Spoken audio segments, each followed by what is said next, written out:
Howdy folks. So I'm going to start this video by making one thing very clear.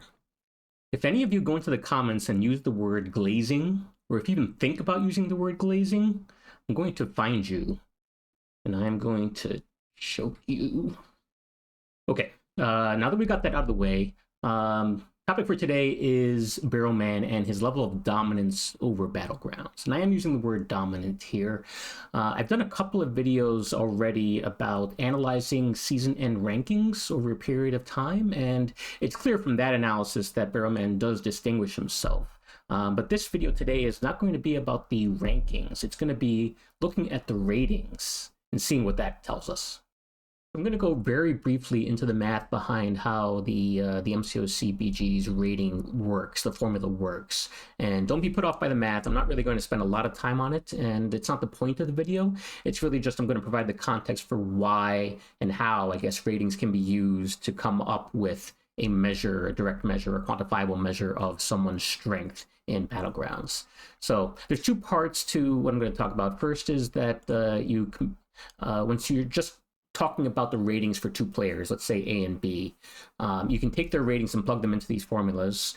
And let me get my head out of the way here. So you can take the ratings and plug them into R sub A, R sub B here, and you're going to come up with an expected score for each player. And we'll come back to this in a bit and just talk about what exactly expected score means. But once you have that expected score, then the second part is that you're going to use that expected score in combination with the actual result of the match. So that's S sub A and S sub B here. And MCOC, the only result you can have is just it's a win or it's a loss. Ties are possible. We'll ignore that for now because they're very rare. So S for either player is going to be set to 1 if they won or 0 if they lost, right? And vice versa for the other player. So once you have the actual result, S, the expected score from that we computed at the beginning, and then you have this factor K here, and the way that MCOC seems to work is that it's a different factor for whether you're the winner or the loser. So the winner gets a multiplication factor of 32, loser gets a multiplication factor of 28. Even this is not exactly accurate. The factor changes a little bit depending on where your rating actually is. But again, the details of that, one, I haven't really worked out exactly how it is, but two is also it gets you close enough to the answer for the purposes of this analysis. And so you take that, you add it on to the rating coming into the match, and then you have the adjusted rating, right? And then you also are going to round it to the nearest whole number. We always use whole numbers for these ratings. So going back to this first slide here, and also I should point out this 400 here, that is another variable in this. It's usually called the scaling factor, and this also seems to change depending on where you are, but again, it's not going to matter that much. So we said that the result is either a 1 for a win, 0 for a loss. Expected score is going to be some number in between 0 and 1, indicating the confidence of, if it was predicting there's a 100% chance of you winning, then your expected score would be 1. If it 100% chance of losing, it would be exactly 0, but it's always going to be actually somewhere in between there. And this is actually equivalent to, because we're using 0 and 1 here, to the probability of a win. So if it's saying that, okay, my expected score is 0.85, that means it's saying, based on my rating, based on my opponent's rating, I have an 85% chance of winning that matchup.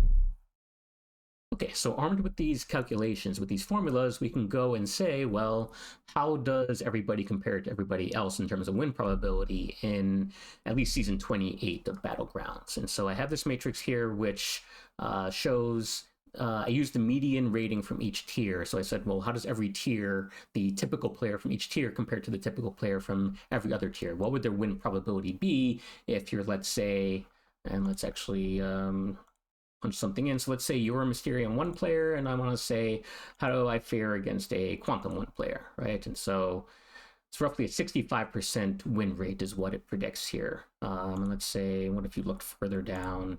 You could say, okay, it improves to 75% if you're pitting a Mysterium 1 player against an Arcane 1 player. But we started this video with saying, well, specifically BeroMan, how does he compare? So let's go Celestial 1. And let's start, well, we first see, I guess, Arcane 1. No surprise, right? He's going to have a very large advantage in that kind of matchup.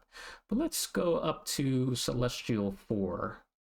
And this is saying that he has a 73% win rating against Celestial 4. Now, again, I didn't get the factors quite right. I think it might be a little bit lower than this when you use the actual way the variables would be adjusted for someone at Bero's tier. But still, you're talking about, it wouldn't be much off, like 69% maybe. That's pretty surprising. And let's even see Celestial 5, almost 85%.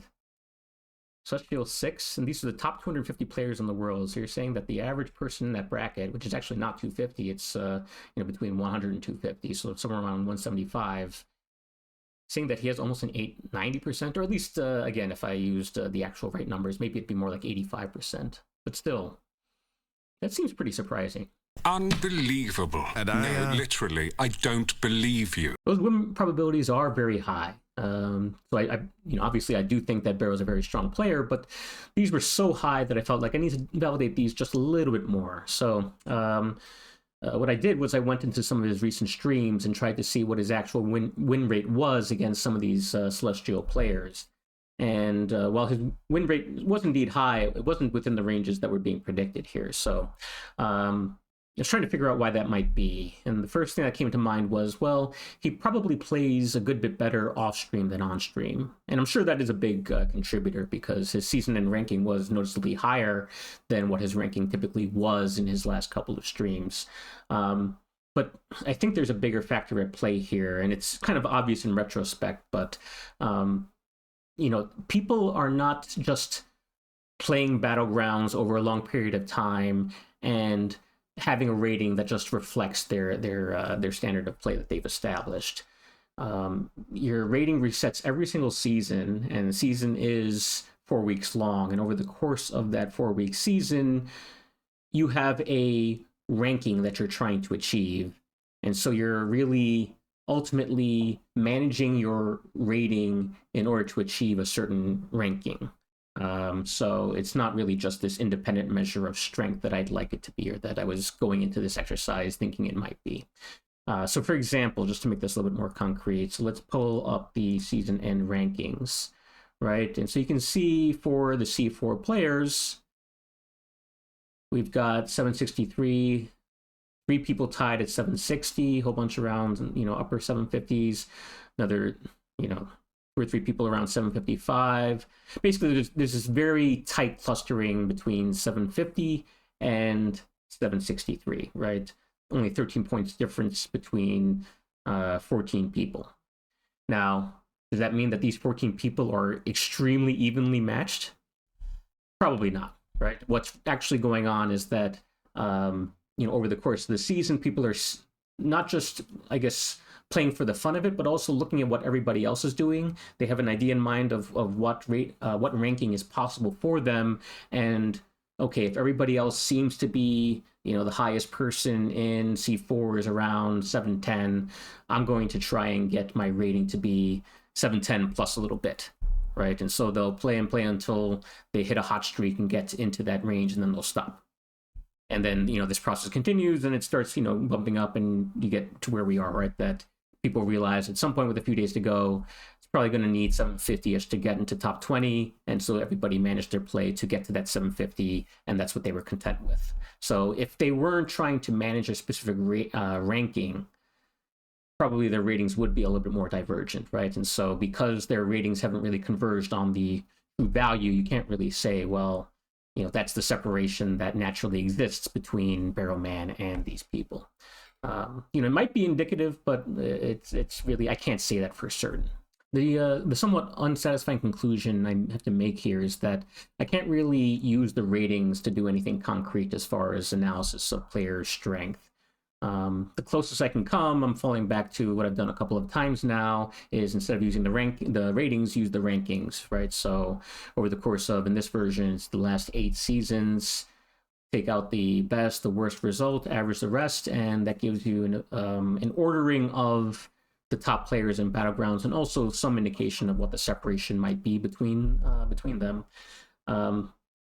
which is okay. I do find myself wishing that there was something more official. So, Kabam does have these leaderboards in game. You have the biggest account leaderboard, you have the war rating leaderboard. So in theory, you could say, independent of who finished first in the most recent war season, who is just the best war alliance. Now, there's some flaw there because there are some dead alliances in there, and there's no rating decay. So yeah, the leaderboard's a little bit more cluttered than it should be, but at least the concept is there. And so I find myself wishing that there was something also for Battlegrounds, where in addition to season and results, you also have just over, either some recent period of time or maybe even lifetime to date, who's been the strongest Battlegrounds player.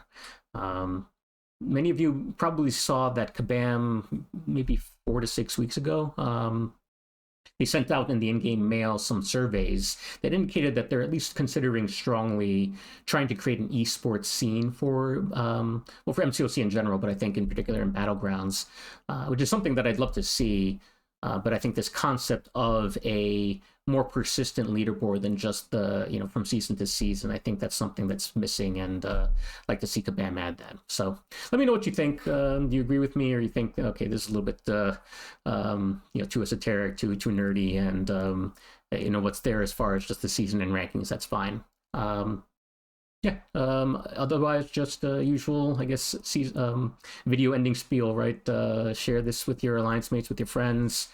Help me get to that 200 subs. I'm really close now. I think I'm only 6 or 7 subs away. So not that anything special happens at 200 subs, but it'd be nice for my ego. Okay. I'll leave it there. See you in the next video. Take care, everybody.